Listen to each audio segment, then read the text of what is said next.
Welcome back to Parramatta Diocese's The Well Initiative. My name is Donnie and I'll be mixing it up this segment with content from the FaithFeed. As you may already know, the FaithFeed is on about life, on about faith leadership, and on about creating a space for people in their mid-20s to 40s so we can hear their stories of faith leadership and expression in their current context. That in mind, we've expanded tonight to link to adults of all ages, so welcome. Today, we're going to get to know a little more about the individuals who we've had the privilege of connecting with through the FaithFeed. On this segment, we'll be hearing from Phil Dulawan. If you didn't get the chance to hear his live story on the FaithFeed space, check out the description after this video. Part of Phil's work involves coordinating community building initiatives and reflection days that involve students and teachers in an education setting. In wanting to know more about Phil, we asked him about the elements of his work that he really loves. So Phil, tell us what you love about your work.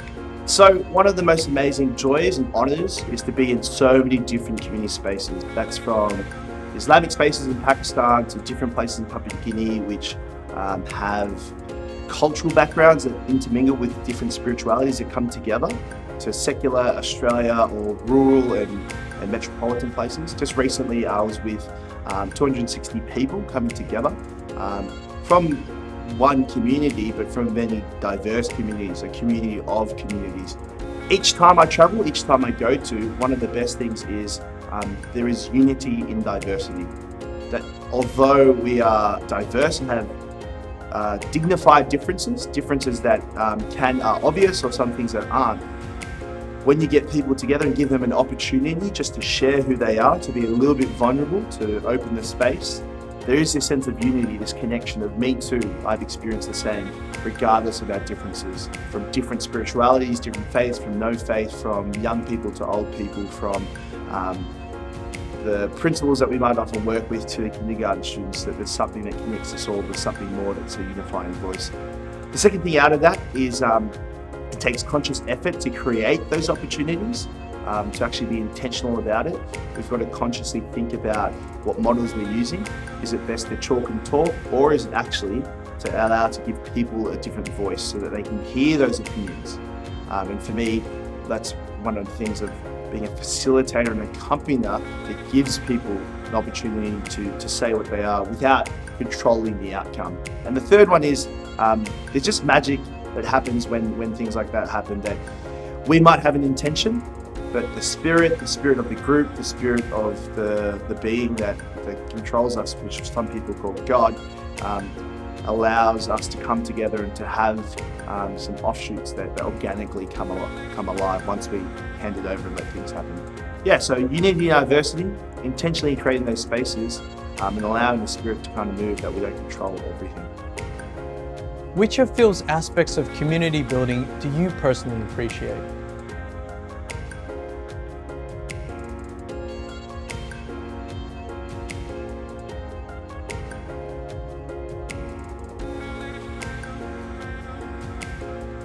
Which of Phil's aspects of community building do you think positively challenges your thinking on how you can contribute to community building in your own way?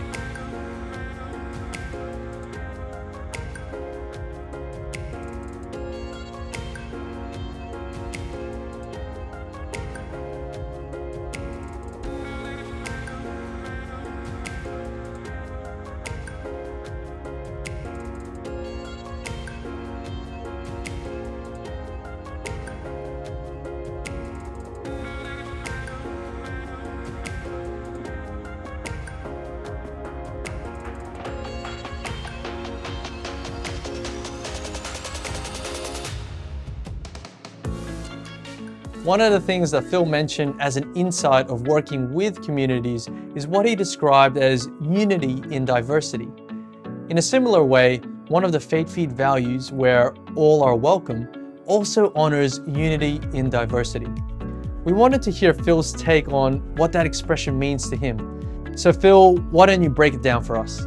Unified diversity, one of the most blessed experiences and learning experiences for me has actually been going to a support group as a support person for someone else. Those groups you might have heard of are AA and NA, which are Alcoholics Anonymous and Narcotics Anonymous.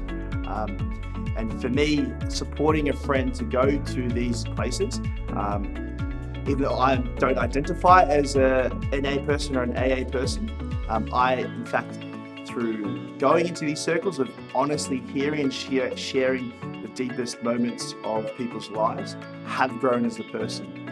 Insofar as the fact that I've been able to witness my comrade, my friend, my companion share their stories of open honesty and reality with people they haven't even met before. And here's what society calls us marginalized or left out, but actually to say, as someone who's put together or successful in society, I'm learning from these amazing people that they can so openly share their issues and say, we need support. And for me, that's been one of the most amazing things, going from places in Toongabbie to Parramatta and sitting with girls and guys who are the same as me. They've just made a few different choices but are struggling with that, and I can recognize myself in them. There's lots of different stories there of being in rooms with 30 or 40 people that they're having conversations that me and my friends who I've known for 20 years haven't even talked about, which is the most amazing. So for me, that unity and diversity of everyone's on the same level, that I identify myself there as a support person for that, but that I get to actually share. They actually invite me into that space and share what's going on for me. Even in that kind of sense, one of the things I've got this book, it's called Just for Today, and I've got it in the workplace, and sometimes I think about what if someone sees this book and it says Narcotics Anonymous on it, or those things, what they might think of me, but saying, hey, it's actually a great story, that it's a daily reflection that helps inspire me. They talk about inclusiveness of a God of your understanding of something that's just a little bit more than yourself. And they talk about things that are just human, that help everybody.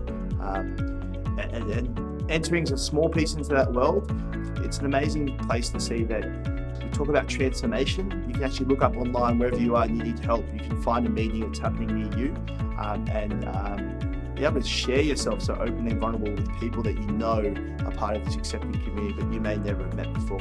And that for me has been a real powerful unity and diversity. In a different context, I'd call that lots of Eucharistic moments, even though they're offering only tea and coffee and bread in that space. Who comes to mind when you think of people left out or marginalized in society?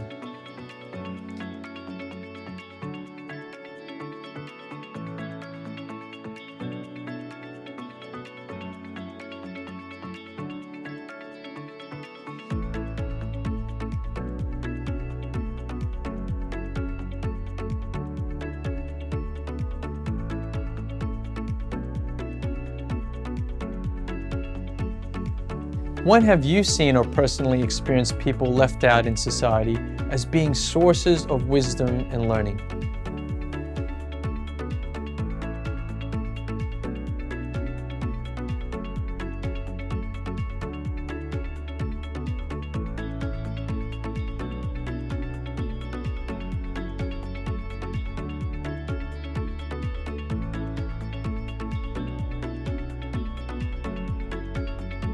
Another reference Phil made mention of was Eucharistic moments.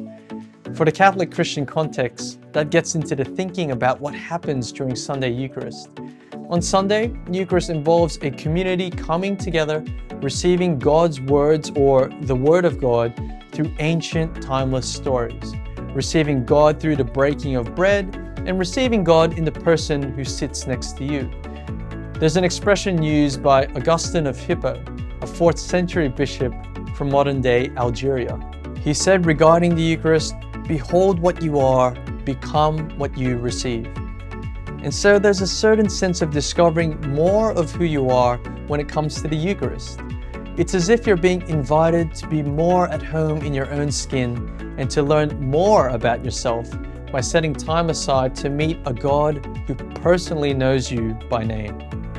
At the same time, the becoming what you receive comes across like an imperative, a strong sending out of those people who receive Eucharist to live in a way that reflects the God who they just shared a meal with. Christian thinkers Stephen Bevins and Roger Schroeder put it this way: we don't so much go to Eucharist as come back to Eucharist. so that we can share our participation in God's mission in our everyday life. Phil, in his own context, described sharing Eucharistic moments. Phil, let's hear what that looks like for you. Everything for me comes back to the foundation of who God is, and the story that continues to inspire me is the story of the Emmaus story, that people are literally walking on the road. I've heard recently the sense of host and guest, that these two people were walking away from the resurrected Jesus. Even though these women and other disciples said, "Hey, Jesus is alive," they decide to walk away.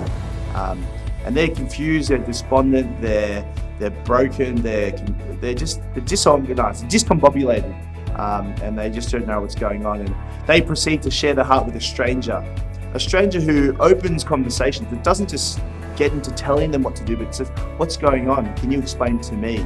And there's a dialogue, a conversation, a sharing of story that allows them all to come together. That Jesus in that moment is also learning. He's not just teaching, but through expressing, he's also learning something of himself. He's in a new spot. He's resurrected, and even though he's God, and of course he knows those things, he's still learning and growing. And it's that sense where people on the journey, walking and accompanying each other, learning about that relationship. And it's that relationship that is attractive, that's learning, that causes the other person to say, "Hey, there's something a little bit more," and they invite them in. And in that moment, Jesus allows them to invite them in. And it's that, yes, Jesus blesses the thing, but it's the blessing that's already been there. It's a relationship of the whole day.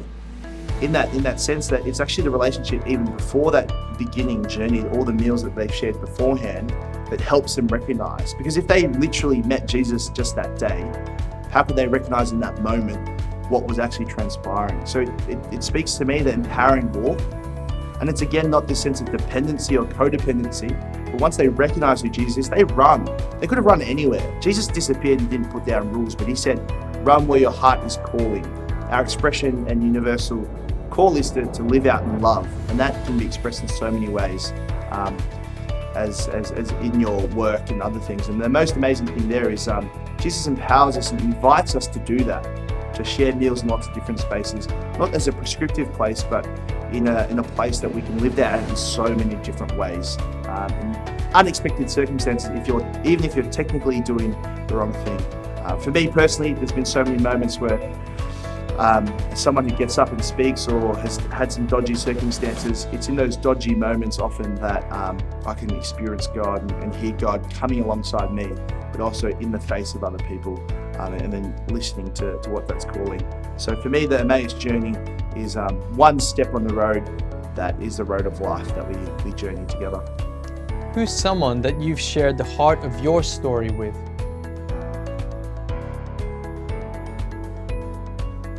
How have you recognized a new level of relationship with people closest to you in your life?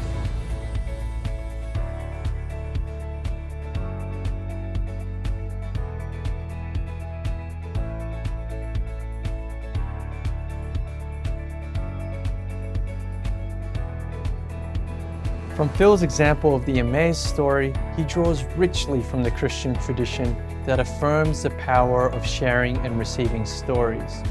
The Emmaus story encourages the exchanging of our stories with one another. And as they're shared and received, this opportunity is created where stories reveal the divine, where we are invited to see God by recognizing God in the other. So a big thank you to Phil for helping create this session. Now don't forget to like, follow, and subscribe. Share this video with others and check out the links in the description. As we together engage in faith development during the weekday online sessions at The Well, let's continue walking with each other as a community, united in diversity, toward the weekend where once again we can share a Eucharistic moment together. Our Diocese of Parramatta has so many online channels to offer active participation in the meal we celebrate with Jesus, our friend. As Augustine said, may that meal behold what you are, so that you become what you receive. Enjoy the homecoming that the weekend offers, so that you, in your own way, can continue being home for others along the journey of life and faith. Until next time, our thoughts and blessings with you and your loved ones.